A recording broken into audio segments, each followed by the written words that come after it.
This is an RNZ podcast. They say it takes a village to raise a child. I'm Catherine Ryan, and here we draw on my conversations with experts on 9 to Noon to help you navigate family life. Parenting tweens and teens can be difficult territory to navigate, even more so in a pandemic when a life lived online is accentuated. Our guests are riding out COVID restrictions in New South Wales.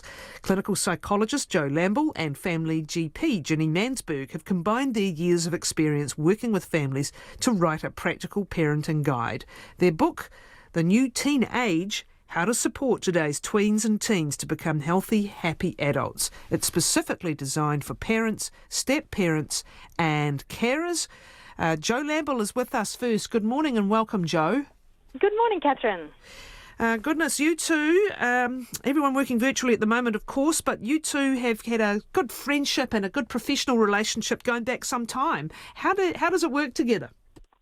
Oh, look, it's just been lovely since we clicked years ago on the set of a morning television show over here in Sydney, Australia, and then we realised straight away that we had similar outlooks on life. We had similar outlooks on how we viewed our patients and our families and our kids and our friends, and so we always wanted to work on a project together. So it was actually Ginny's idea, and she said, hey, look, I don't know about you, but I'm really hearing so many parents struggling with how to deal with teenagers these days, not because the teenagers are worse, they're just as, resilient and strong and fabulous and opinionated as ever, but because some of the things that worked when we grew up and some of the things that we assumed we would be doing parenting have changed because of the new age, and so many things have changed. And so we decided, hey, why don't we write a book that might cover lots of things that have changed these days? It's always one of the most challenging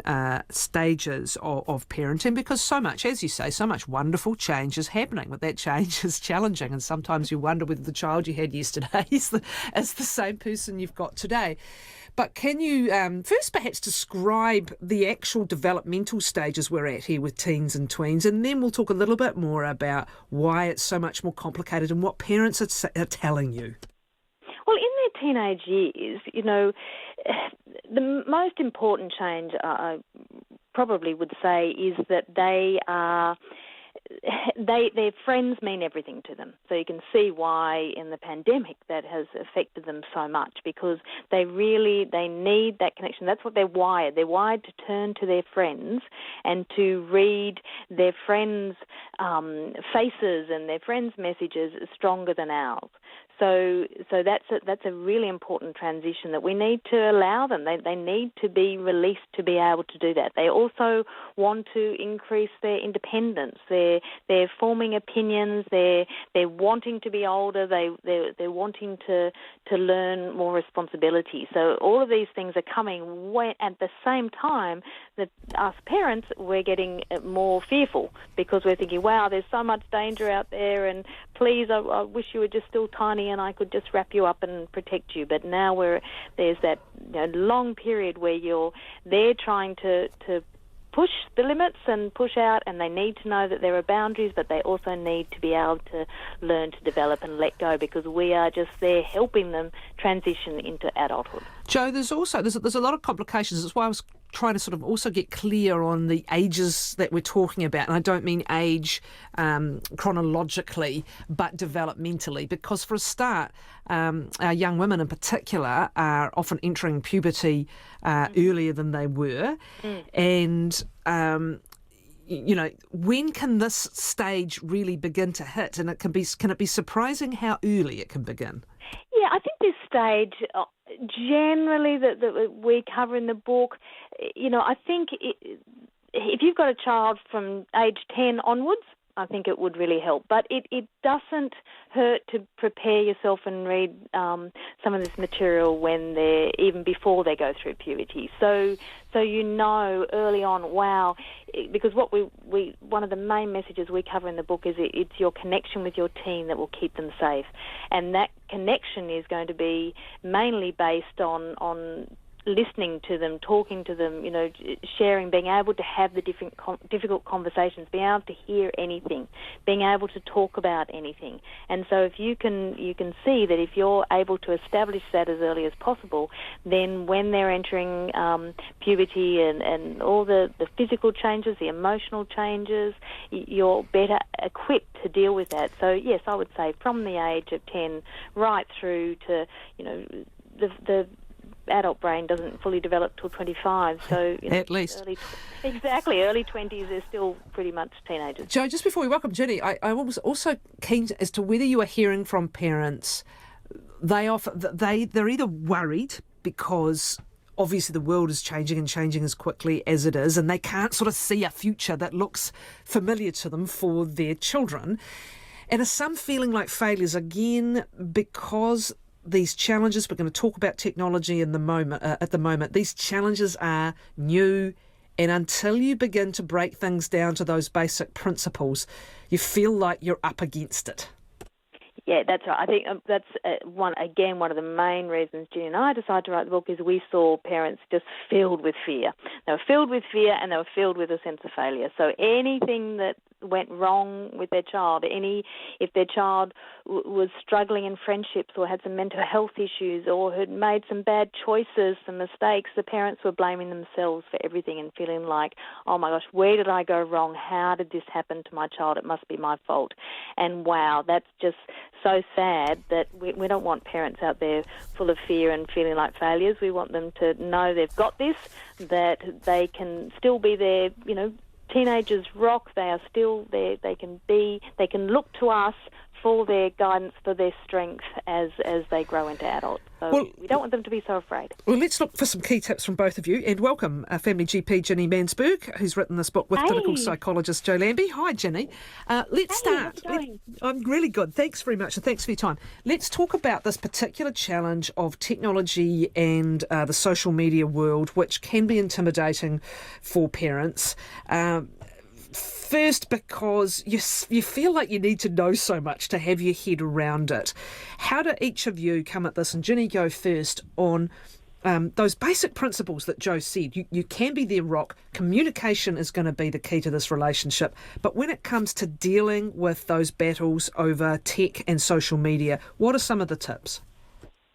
So I think you've got to define your boundaries, because what we see, Jo and I see, is people get really bogged down in semantics over, whether a person should be on 2 hours on Facebook or 3 hours on Snapchat, and the apps that they're using are changing quicker than the wind. You can't keep up with it. I know we don't understand it, but given that these kids now have to do a lot of their homework on a laptop, having tech in their life is just inevitable. So rather than trying to control every single app that they're on, because they're going to move off that app onto another app before you know it, we would just say take our 5 C's, which is, as Jo said, our principles of connection and compassion and confidence and competence and all of the C's that we talk about with you into every single interaction with your kid. And instead of trying to control them and control access to their apps, try and keep that connection strong so that what they have is the empowerment to make really good decisions and a safety blanket from you.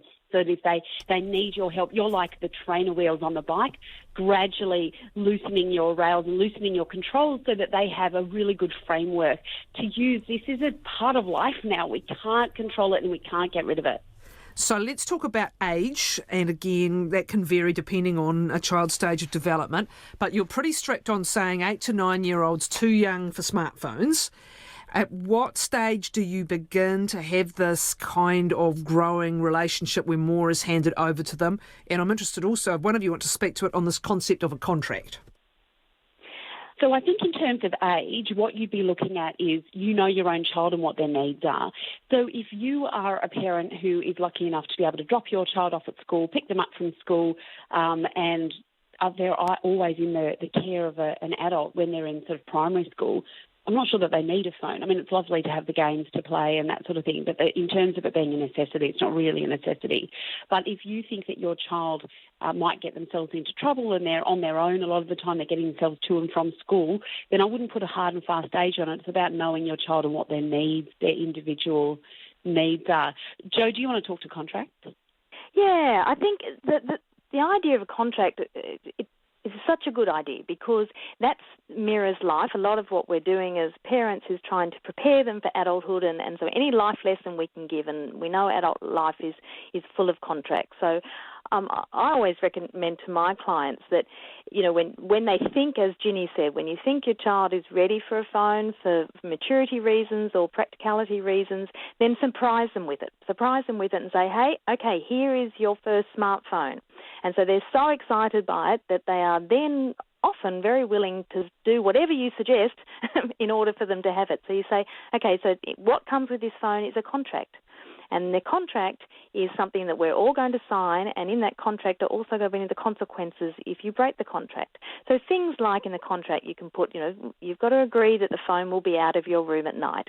You've got to agree that you don't post photos in school uniform, or you don't post photos of anyone without their permission, that you only have friends online that you know in real life, and put in a contract that before you post anything, have a think about whether you're about to make someone else feel bad about themselves, and only post things that you're happy for another parent or a teacher or a principal or a future employer to see. So you can see that you can put all these things in a contract that you stick up on the wall, and they sign and you sign, and as I said, in there you've got the consequences that if you break the contract, then this will be the consequence. Because that's a big thing, Catherine, that so many parents, and I can totally understand why, but because the phones mean so much to them, when they do anything wrong, right, give me your phone. And that's just like taking away their whole connection with their friends. So the consequence should be, okay, if you post something inappropriate, then, perhaps we need to get you off your phone for the weekend. Or if, you're not, you're going on your phone too late, or you had it in your room overnight, then perhaps we need to police that a bit more. You make the really good point that this is a family contract too, and the importance of modelling. Yeah. We all know how kids are with fairness and equity, and this may mean no phones at the dinner table. I'd say a good one for parents would be no phones on the sideline at the sports game, and that would be a challenge. But what a message it sends to children when they can see their own parents fully engaged in something everyone's agreed they will be. We mentioned this business of the importance of connection, and this again I'm sure parents would be interested in. When there is a harm that comes through that device, and we know it is. We know, for example, how young children are viewing pornography, and often violent pornography. When there's bullying happening, how do parents build this kind of relationship and connection where a child is both wants to and is comfortable about communicating something that's happened, and how do you make sure you open the door to that with the way you talk to them? Ginny, do you want to? Well, I think there's not a one-size-fits-all, and that's why we did create that 5C sort of framework. But I think that if the kid has done the wrong thing with the phone and it's clearly stipulated in a contract, super easy, right? Well, geez, what a shame. Let's try again. Let's sort of roll back your phone privileges for a short amount of time, and then let's try again, and let's hope you did it. Hope you do it a bit better next time. And that will be not dissimilar to if you sort of give them some freedom to go out on a Friday night, but they end up getting absolutely tanked on alcohol, and you need to go and pick them up, and they're paralytic. You might go, look, that didn't kind of work that well. Let's maybe spend a little bit more time at home, and let's try again maybe another month. What do you think? So that you're not doing it as a form of punishment where they feel victimised and they feel that you're throwing around punishments willy-nilly that don't make sense to them. This has got to be a learning opportunity for them, but they also need to understand that there are pretty big consequences for their behaviour. But what we're trying to do is, rather than trying to control them and prevent them from ever making mistakes, they are going to make mistakes. That is part of what adolescence is. It's transitioning to adulthood, to becoming competent adults. We want them to make as small a mistake as possible, learn from them, and then grow, because you don't learn from any mistakes you don't make. And what we're trying to do is hand that baton of competency to them as adults. And each mistake that they have, they can learn from, grow from, and then discuss with you about what could have gone wrong, what could have happened. Somebody could have been really hurt, whatever, and then you go back into the trenches and again start to loosen those guardrails a little bit. There's a lot of stuff on self-care that makes a lot of sense, and that can be a bit of a running battle as well. Getting sufficient exercise, getting sufficient sleep, and we know that's vital for teenagers and teenage growth. Again, you talk about modelling stuff that can filter through, but I'd like to just sort of leap to one matter I think is particularly pertinent to this generation of teens and tweens. Some of it linked to social media, some of it linked to the pandemic that they're living through right now and all its disruptions to their normal lives, as you say, their access to friends. And I know you guys are particularly living it and have been living it for a long time in New South Wales. The anxiety and all the sense of what's the point, and actually a text has just sent this in, what's the point of tidying my room when the whole world is such a mess? The anxiety that tends or appears to be particularly prevalent amongst this generation of teens and tweens. First, can you comment on what you see the causes are, and second, how do parents best manage it? So what some research from Reach Out, which is an online platform that helps young people cope with life, what they found is, and this is pre-pandemic, so I'll come back to the pandemic, but pre-pandemic, what teens were most anxious about was academic performance and perceived pressure from teachers and parents, even if the parents weren't saying anything, they thought, no, but they're expecting me to do well. They're also very anxious about their futures. They're anxious about whether they're going to find a job, whether they're going to buy a house, are they going to be financially secure. So it's so sad to think these poor little teenagers are thinking so far ahead. They're also concerned about their body image, sexuality. So they're pretty much, to me, increased pressures on these kids that they're feeling. And then you add the pandemic to it, and that's just made them even more concerned. What now, am I going to be able to live the life that I anticipated? Am I going to be able to travel? Am I going to be able to find a job when there are all these restrictions? So we, as their parents, as usual, just need to be able to hear that. So you don't want to just dismiss them and say, oh, come on, no, it's going to be okay, it is what it is, and let's soldier on. We need to be able to let them hear that we can sit with their anxiety. It's all the time, as long as they know that we can hear anything, and we don't want to be more anxious than them. We don't want to be more worried than them, more angry than them at the situation. We want to, again, try and be steady, even if we're freaking out inside for them. So we let them know that we can hear that, we empathise with them, and then we help them just make, okay, so what are some small decisions you can make today that will help with anxiety? And that's when you can say, okay, let's talk about sleep, let's talk about your exercise level, let's talk about some healthy eating, because they're things you can control to help with anxiety, to help with mood, to help, to lift that future, because we all know we do cope better if there are certain decisions we can make where we have control over them. A few questions for you, and one of them actually is, what are the 5 C's? Can you just quickly run through them? Ginny, do you want... Yeah, so the first one is connection. So I think that Jo has already spoken about, it's the connection with your teens that will keep them safe. Yeah, you don't have to elaborate, just tell me what they are. So the connection, it's just a curious listener. Connection, the second one is? Compassion. Yes. We've got competence. Yes. So not saying stuff that is rubbish. Confidence, and Jo, I've gone completely blank on my last Collaboration. Wonderful. Sorry, ladies. Couple of questions here. This is a good one. Please ask your guests about sibling rivalry and teaching emotional tolerance between teens and tweens. We have 4 boys. The 13-year-old and the 11-year-old especially are provoking each other continuously.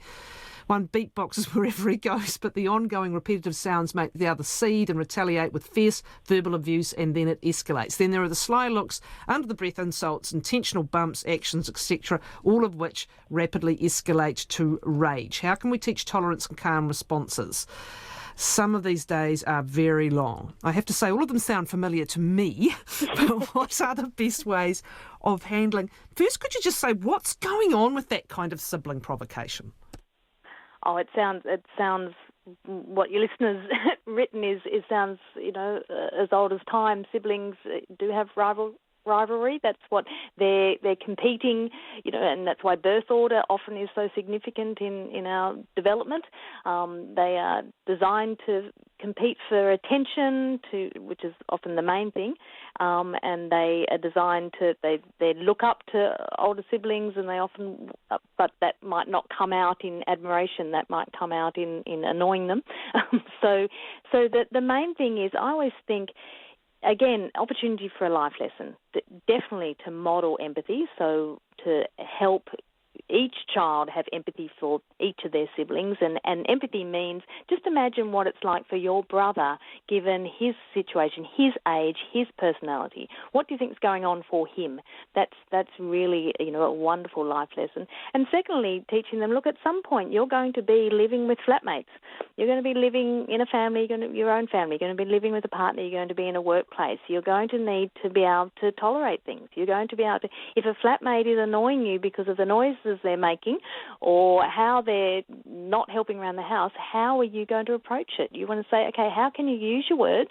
How can you have a discussion loaded with empathy to try and reach a resolution? You're not going to be able to nudge and elbow and sly looks and get into an escalated violent situation with a flatmate because you won't have any flatmates.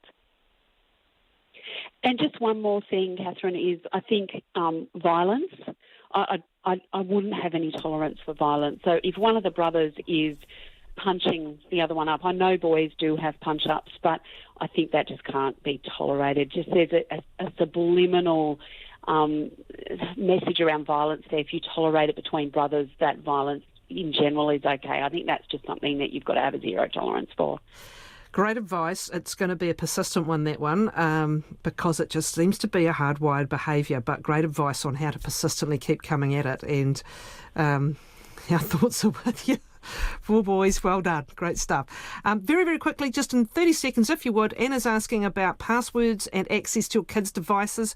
At a certain age, are you happy to do that deal as part of the sort of gradual handing over of responsibility? Look, again, Ginny and I are, big on it's your child. So if they are generally making good decisions and they're where they're supposed to be and they do what they're supposed to do and they're safe, then let them have a bit more freedom. Let them have their privacy. Let them have their own passwords that you don't need to know about. But if you're concerned, if you're thinking, wow, some of the decisions you're making aren't safe, there's risky behaviour here, I am concerned. So then for their safety, you're saying, hey, I think we need to make some changes here. I think we need to share the passwords or be friends online just for a period until we know you're safe again, and then you relax it again. So it's just showing them our main aim is just to keep you safe, and we're going to do whatever we can to do that. But we also know you need your freedom, your privacy, your independence, and we're all working towards that same goal. It's that old argument, isn't it? They actually like and appreciate the boundaries. They're just never going to tell you that. Thanks, both of you, Ginni Mansberg and Jo Lamble. The book is The New Teenage, How to Support Today's Tweens and Teens to Become Healthy, Happy Adults.